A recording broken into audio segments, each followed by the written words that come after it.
이제 오늘 읽은 말씀 의지해서 하나님만 섬기라, 하나님만 섬기라, 이런 제목으로 함께 은혜를 나누겠습니다. 우리가 부모가 되어서 자녀를 양육하다 보면은 이런저런 교훈과 훈계를 할 때가 참 많이 있습니다. 야, 학교 갔다 오면은 공부부터 해야 되지. 그렇게 게임만 하면은 어떻게 하니? 공부가 너의 인생에서 얼마나 중요한 줄 아니? 아니, 어른들을 만나면 인사를 해야 되는데, 아까 엘리베이터에서 보니까 너 옆집 어른을 만났는데도 인사 안 하더라. 아니, 좀 동생하고 좀 싸우지 말어. 동생하고 이렇게 사랑하면서 지내야지 나중에 너희들이 의지하면서 행복한 인생을 살 수 있지. 우리가 교훈도 하고 훈계도 하는데 때를 따라서, 상황에 따라서, 사건에 따라서 그 농도가 사뭇 달라집니다. 만약에 씻지 않냐고 밥을 먹는다 그러면은 얼른 가서 빨리 손 씻고 와. 씻고 와서 밥 먹어야지.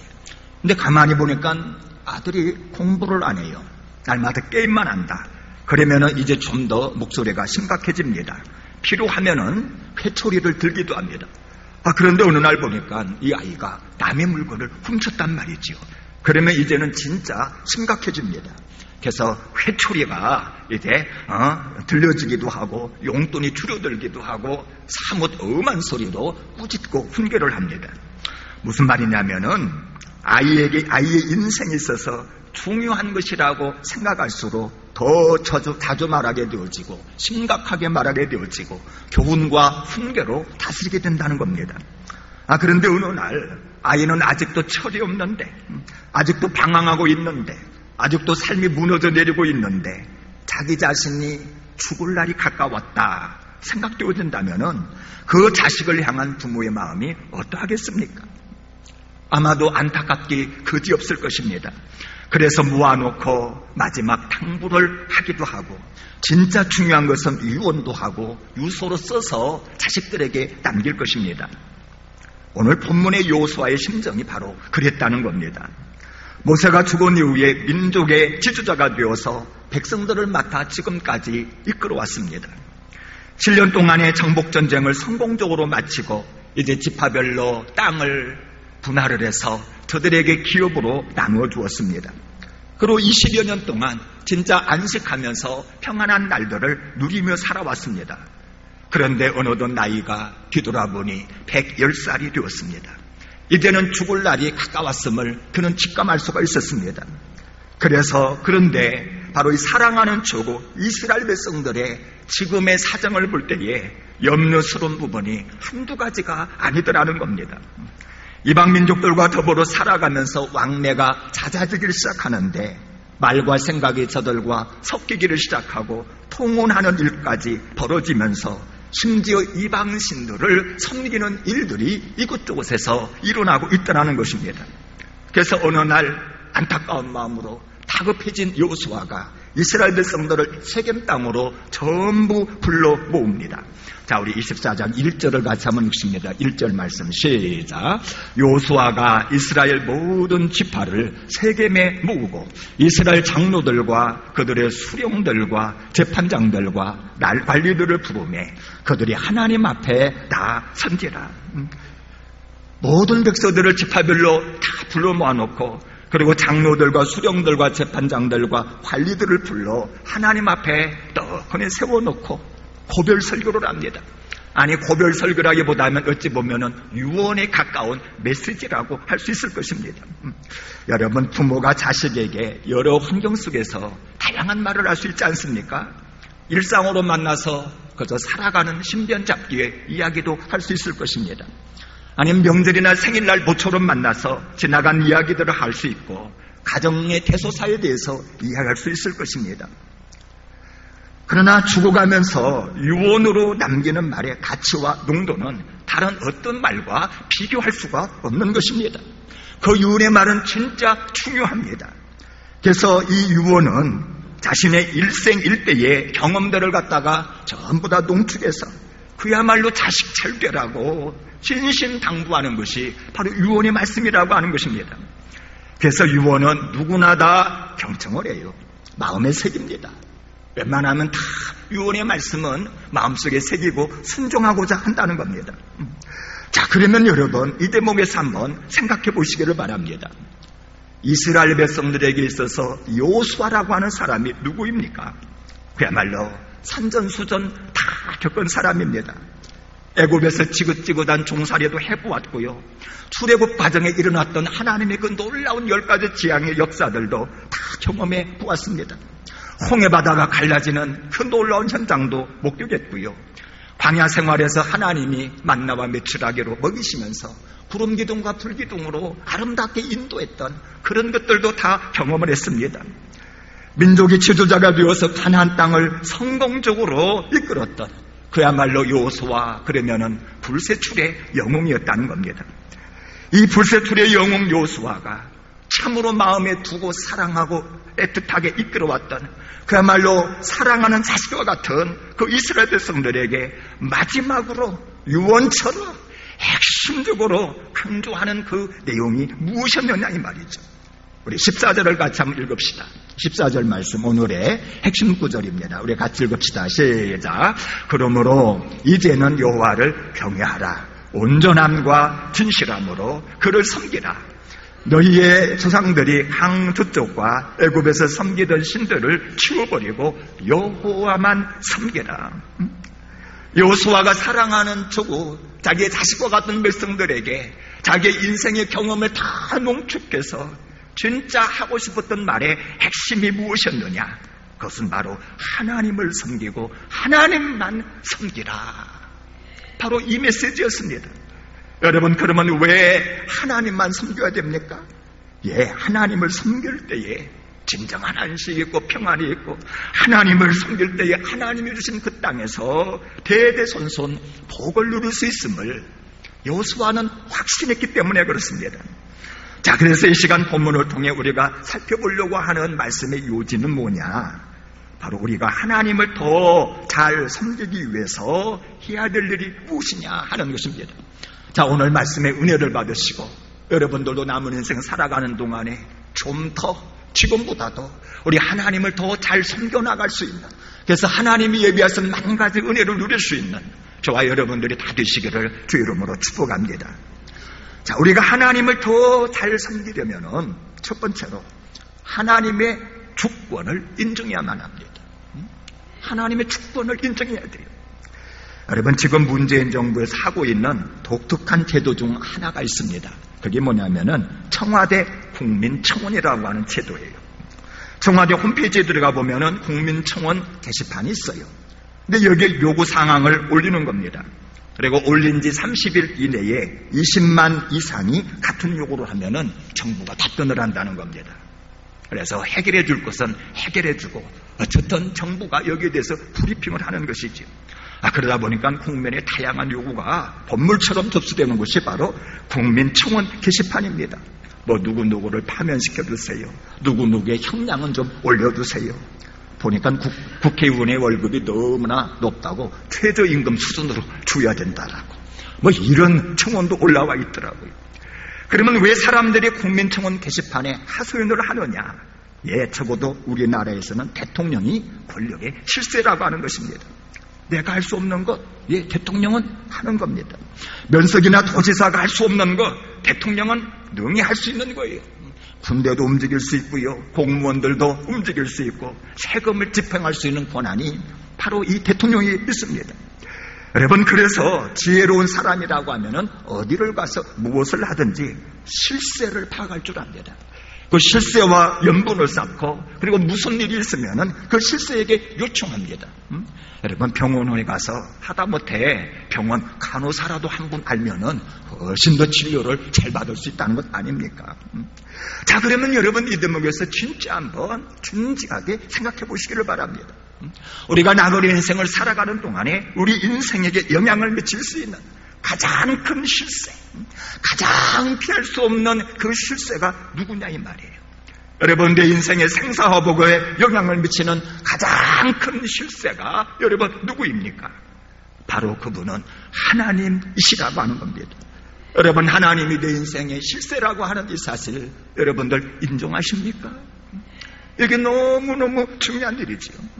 문제는 하나님이 내 인생의 실수요 주권자라고 하는 이 사실을 많은 사람들이 모른단 말이죠.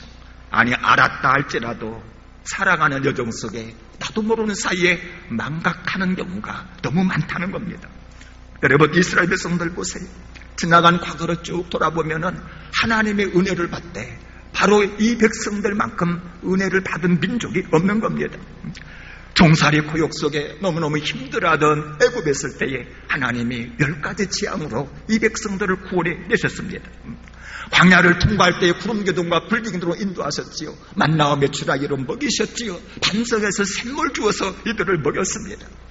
그리고 젖과 꿀이 흐르는 가나안 땅으로 저들을 올려보내서 저들이 춥지 않은 집에서 살며 심지 않은 과일을 먹으면서 살 수 있는 그야말로 10,000가지 은혜를 이 백성들에게 베풀어 주었습니다. 자, 문제는 하나님이 주권자요 많은 은혜를 베풀으신 분이라고 하는 이 사실을 저들이 점점점 망각해 가기를 시작하더라는 것입니다. 하나님을 떠나가요. 제자의 자리에서 떠나가고 섬김의 자리에서 떠나가고 헌신의 자리에서 떠나가 나중에는 마치 이방인들과 섞여 살면서 통혼하면서 이방인들처럼 살아가더라 이 말이지요. 그래서 요수아는 당황한 것입니다. 안타까워한 것입니다. 그래서 다시 한번 과거에 하나님께서 이 백성들에게 베풀어줬던 그 은혜, 주권적인 그 은혜가 얼마나 크고 놀라웠던 것인가를 백성들을 모아놓고 다시 한번 상기시키기를 시작합니다. 그래서 백성들을 모아놓고 2절부터 이렇게 얘기를 합니다. 2절에 보니까 요수아가 모든 백성에게 이르되 이스라엘 하나님 여호와께서 이같이 말씀하셨다. 하나님이 뭐라고 말씀하셨느냐? 3절에서 13절 쭉 보면은 가장 많이 나오는 단어가 뭔지 아십니까? 바로 내가라고 하는 단어입니다. 내가라고 하는 단어. 3절에 보니까 내가 너희 조상 아브라함을 강저쪽에서 이끌어내었고 내가 그에게 이삭을 주었고, 쭉 5절에도 보니까 내가 모세와 아론을 보내었고 곧 내가 그들 가운데 행한 것과 같고 그 후에 너희를 인도하여 되었고, 6절에도 보니까 내가 너희 조상들을 애굽에서 인도하여 내었고, 7절에도 보니까 내가 너와 애굽 사람들 사이에서 흑암을 두었고, 8절에도 내가 10절에도 내가, 보니까 사안마다 내가라는 말씀을 하시는데 바로 12번이나 등장을 합니다. 무슨 말입니까? 무지한 백성들을 보러보니까 우리 하나님의 마음이 너무너무 답답하다는 거예요. 지금 사안의 중대함을 생각하는 겁니다. 간절한 마음이 지금 우리 하나님의 마음속에 있는 겁니다. 그래서 하나님이 주권적으로 은혜를 베푸시는 분이요, 이것을 안식하며 이것을 인식하며 사는 것이 너무너무나 중요하다는 것입니다. 바로 하나님이 내 인생의 주권자요 은혜를 베푸시는 사람이라고 하는 것을 인정하고 사는 이것, 여러분 여기에 생명과 사망이 있다고 하는 것입니다. 여러분, 그래서 예수님도 이 땅에 오셔서 간절함으로 외쳤던 말씀이 뭔지 아십니까? 바로 내가라는 단어입니다. 내가라는 단어. 내가 길이고 내가 진리이니라. 내가 선한 목자고 내가 부활이요 생명이니라. 그래서 나를 믿는 자는 죽어도 산다. 그러나 나를 떠나서는 너희들이 아무것도 할 수가 없느니라. 그래서 예수님이 바로 주권자임을 깨닫게 하시려고 바람도 잔잔하게 하시고 죽은 자도 살리시면서 삶과 죽음과 행복과 불행이 우리 주님께 있음을 일러주려 하였던 것입니다. 여러분, 그렇다면은요, 예수를 믿는 우리들이 누굽니까? 하나님의 주권적인 은혜로 선택받은 사람들입니다. 하나님이 먼저 우리를 아시고 선택하시고 때가 되면 불러주셨어요. 그리고 십자가의 은혜와 십자가의 사랑으로 우리의 죄를 용서하셨습니다. 그리고 우리를 의롭다 칭하여 주었습니다. 그래서 이스라엘 백성들에게 가나안 땅을 기업으로 주었던 것처럼 우리에게는 천국을 기업으로 주신 주권의 하나님은 우리를 사랑하시고 인도하실 그런 하나님이라고 하는 사실입니다. 자, 그렇다면 여러분 이 대목에서 한번 깊이 생각해 보시기를 바랍니다. 하나님이 참으로 주권의 하나님이시라면, 하나님의 주권적 은혜가 있었기에 오늘의 내가 있어서 먹고 마시며 지금도 주어진 집에서 살고 있다면, 앞으로도 내 인생의 남은 삶도 우리 주님께 있다고 하는 것을 알았다면, 그렇다면 우리가 어떻게 해야 되느냐 이 말이에요. 자, 우리 14절 다시 한번 읽어봅시다. 14절 시작. 그러므로 이제는 여호와를 경외하여 온전함과 진실함으로 그를 섬기라. 너희의 조상들이 강 저쪽과 애굽에서 섬기던 신들을 치워버리고 여호와만 섬기라.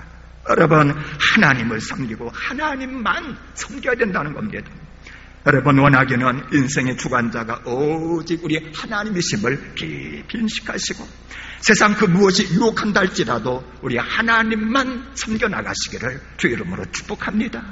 여기에 우리 인생에 생명이 있다는 겁니다. 자, 우리가 하나님을 더 잘 섬기려면 어떻게 해야 되느냐? 두 번째로 우상을 제거해야 된다는 겁니다. 우상을 제거해야 된다. 여러분, 내 자신을 돌아보면은요, 떨어지지 아니하고 진짜 끈덕지게 나를 따라다니면서 괴롭히는 것 있습니다. 지난주에 어느 권사님 한 분을 모처럼 만나 이런저런 이야기를 하는데, 세상에 이 권사님이 피부병을 앓았는데 자그마치 10년 동안 피부병을 앓았다는 겁니다.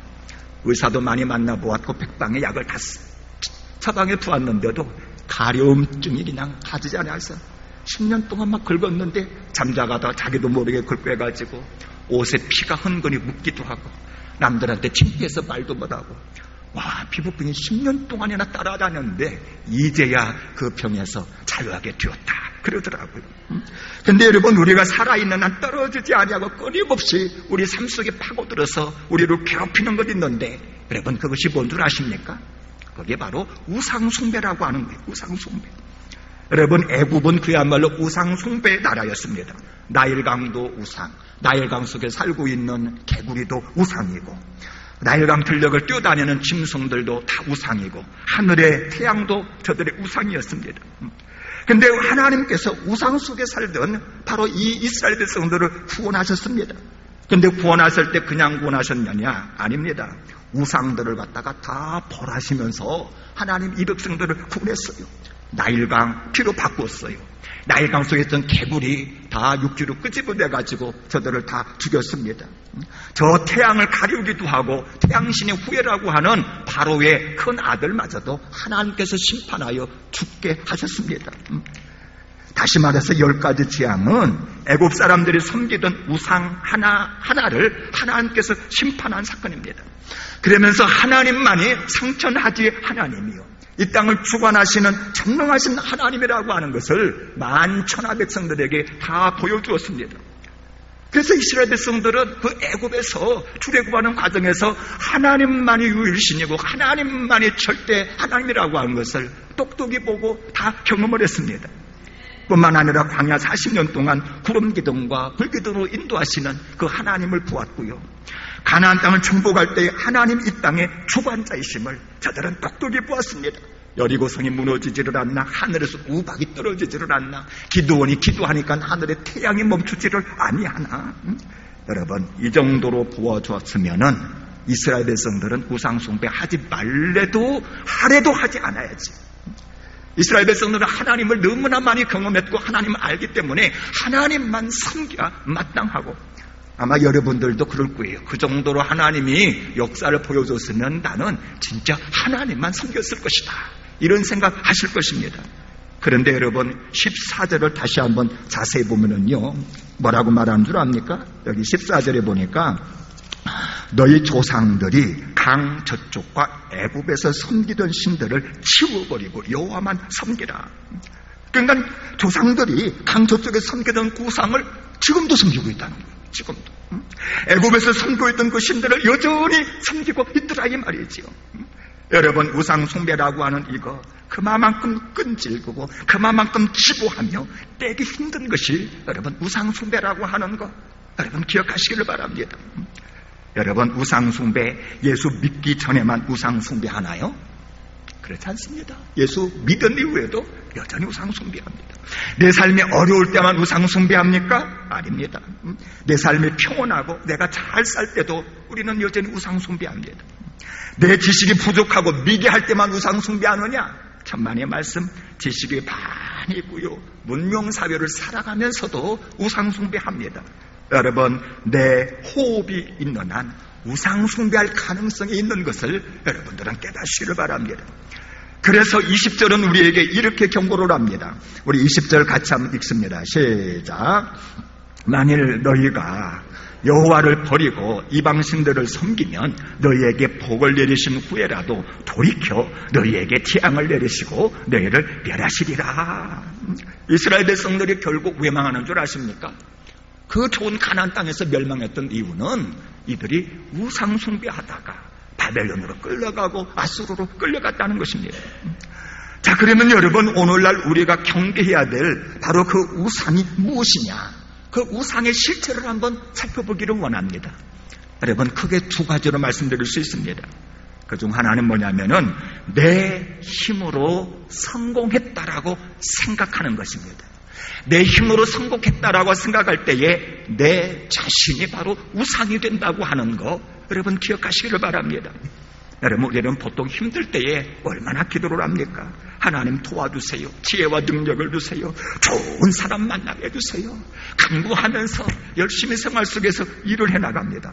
그 결과 하나님께서 마침내 성공을 주셨어요. 돈도 주고 부귀영화도 주고 삶의 안락함과 평안함도 마침내 허락해 주었습니다. 그런데 문제는 이처럼 하나님이 성공을 주신 그날에 점점점 기도의 자리에서 멀어지더라 이 말이죠. 예배의 자리에서 멀리 떠나가게 되어지고 헌신의 자리는 생각지도 아니한 채 하나님으로부터 멀리 떨어져 있는 경우가 얼마나 많은 줄 모릅니다. 그러면서 하나님의 은혜를 망각하고 어느덧 내가 잘나서 성공한 줄로 착각하기 시작한단 말이죠. 내가 지혜가 있어서, 내가 성실해서, 내가 능력이 있어서 바로 오늘의 성공을 이루었다 생각을 합니다. 그러면서 이제 하나님이 받으셔야 될 영광을 자기 자신이 받기를 시작하는 것입니다. 예배의 자리를 떠나고 섬김의 자리를 떠나서 자신을 알아주는 자리를 찾습니다. 자기 자신을 높여주는 자리가 어디인지를 찾고 영광을 받은 자리를 찾기를 시작한다 이 말이죠. 그래서 회장 노릇한다고 여기저기 돌아다니고 자기를 필요로 한다고 자기를 써주는 곳을 향하여 이곳저곳으로 동분서주하기 시작한다 이 말입니다. 여러분 무슨 말이냐면 내 힘으로 성공했다고 믿는다면 자기 자신에게 영광을 돌리게 되어지고 결국은 자기 자신이 우상이 된다라고 하는 이 사실 여러분 기억하시기를 바랍니다. 그러면 여러분 이 대목에서 한번 정직하게 생각해 보시기 바랍니다. 여러분 건강 주신 분이 누구십니까? 하나님이거든요. 여러분들에게 생각하고 꿈꾸고 여러분들에게 뭔가를 계획할 수 있는 그 지혜를 주신 분이 누구십니까? 하나님이시거든요. 여러분들에게 도움을 주고 함께 할 수 있었던 바로 그 동역자를 주신 분, 그 사람을 만나게 하신 분이 누구십니까? 바로 하나님이시거든요. 하나님께서 은혜를 주셔서 내가 성공했건만 이 사실을 잊어버리고 마치 내가 잘한 양 생각한다면 내 자신이 우상이 된다고 하는 이 사실 여러분 꼭 기억하시기를 바랍니다. 또 다른 하나는요, 성취물 자체를 갖다가 하나님보다 더 귀하게 여길 때 바로 그것이 우상이 되는 겁니다. 아이 하나 낳게 해달라고 그토록 기도했어요. 그런데 하나님께서 은혜로 떡두꺼비 같은 그런 아들을 주었습니다. 그런데 이제는 그만 하나님은 멀리 떠나 그 아이에 푹 빠져 산다면은 바로 아이가 우상이라고 하는 사실 기억하시기를 바랍니다. 사업장 하나 달라 기도하여 사업장을 주었습니다. 그랬더니 이제는 이 사업장이 얼마나 잘 되는지 그저 사업장에 나가 일하느라 푹 빠져 삶으로 예배도 못 드리고 여러분 그러면은 이 사업장이 바로 우상이 된다는 겁니다. 돈 달라 기도하여 돈 주었더니 이제는 그 돈을 얼마나 사랑하는지 돈이라 하면은 벌벌 떨고 돈 쓰는 재미로 인생을 살아가고 바로 이 사람에게 있어서 돈은 이제는 우상이 되어버린 것입니다. 여러분 하나님과 나 사이에 끼어들어서 하나님을 향한 나의 시선을 빼앗아버리고 하나님을 향한 나의 생각을 빼앗아버리고 하나님을 향한 나의 사랑을 빼앗아버렸다면 바로 그것이 우상인 줄로 깨달으시기를 바랍니다. 그렇다면 여러분 한번 생각해 보세요.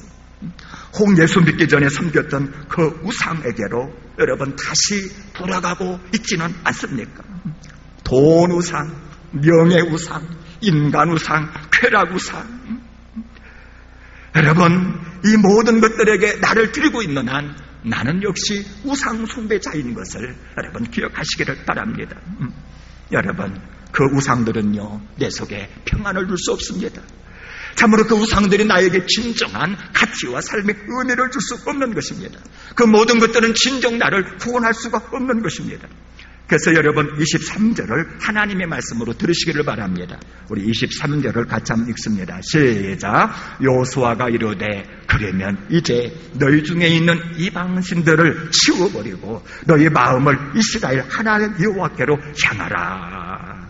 여러분, 여러분들의 마음과 뜻과 정성을 오직 우리 주님께만 드리시기를 주 이름으로 축복합니다. 그래야 하나님을 더 잘 섬길 수 있고, 그래야 하나님의 은혜의 햇살을 우리가 심령 깊은 곳에 받으며 온 삶에 받을 수가 있는 것입니다. 자, 우리가 하나님을 더 잘 섬기려면 어떻게 해야 되느냐? 세 번째로 섬김을 결단하셔야만 합니다. 섬김을 결단하셔야 돼요. 여러분, 사실 사람은 뭔가 섬길 것이 있어야, 뭔가 할 일이 있어야 그 삶이 행복하고 의미가 있습니다. 내가 삶을 살아가면서 섬길 것이 없다. 그러면 그 삶이 얼마나 따분하고 얼마나 무료하고 텅 빈 가슴을 갖다가 무엇으로 메울 수가 있냐 이 말이에요. 사람은 뭔가 섬길 것이 있어야, 할 일이 있어야 그 가운데서 인생의 의미를 찾고 행복한 삶을 살 수가 있는 거예요. 언젠가 노르웨이 오슬로에서 자유진영의 젊은이들이 모여서 진지한 토론을 한 적이 있었습니다. 주제는 뭐냐면은 오늘날 젊은이들에게 있어서 가장 큰 고민거리가 뭐냐 하는 것을. 토론을 시작하면서 많은 사람들이 예단을 했습니다. 아마 젊은이들이니 직장 문제, 아니면 이성의 문제, 아니면 가정의 문제일 거라 생각을 했습니다. 근데 뜻밖의 결론은 무엇인 줄 아십니까? 자신의 마음과 뜻과 정성을 다하여서 올인해서 섬길 수 있는 그 섬김의 대상이 없다고 하는 것이었습니다. 젊음을 바칠 대상이 없는 거예요. 자신의 열정과 실력과 경험을 다 바쳐서 올인할 수 있는 그 대상이 없더라 이 말이죠. 그러다 보니까 삶이 무의미해집니다. 무기력해집니다. 그리고 여기에서 온갖 문제가 다 발생했더라 이 말이죠. 그런데 공산주의 아이들을 보니까 생명을 바칠 수 있는 대상이 있더라는 겁니다. 인류 공산화라고 하는 분명한 대상이 있으니까 이 목적을 위하여 모이고 뭉치고 헌신하고 단합하고, 물론 그 대상이 잘못된 이데올로기 때문에 공산권은 허무하게 무너지고 말았다는 거 우리가 잘 알고 있습니다. 그러나 분명한 것은 사람은 나를 온전히 바칠 수 있는, 헌신할 수 있는 진정한 대상이 있을 때에 그때야만 우리 인생은 가치가 있고 행복할 수가 있다는 겁니다. 자, 그렇다면 여러분 한번 생각해 보세요. 내가 나 자신만을 위하여서 산다. 이기주의자죠. 너무나 좁은 삶입니다. 자식을 위하여 산다. 좋은 엄마 아빠 소리 들을 것입니다. 그러나 역시 내 가정이라고 하는 좁은 울타리의 삶입니다. 그럼 나라와 민족을 위하여서 산다. 충신이라 일컬음을 받을 것입니다. 그러나 이것 역시 문제가 많습니다. 나라 간에 분쟁 나고 전쟁 나고 요즘 난민 문제가 심각한 국제 문제가 된 것 우리가 잘 압니다. 자, 그러면 여러분 가장 넓은 삶, 가장 가치 있는 삶, 그 삶이 뭐냐 이 말이죠. 여러분 바로 인간을 지으시고 천지 만물을 지으신 하나님을 섬기며 하나님을 위하여 살아가는 삶, 여러분 이 삶이 가장 탁월하고 가치 있는 삶인 것을 여러분 깨달으시기를 바랍니다. 여러분 생각해 보세요. 내가 만왕의 왕을 섬기고 있어요.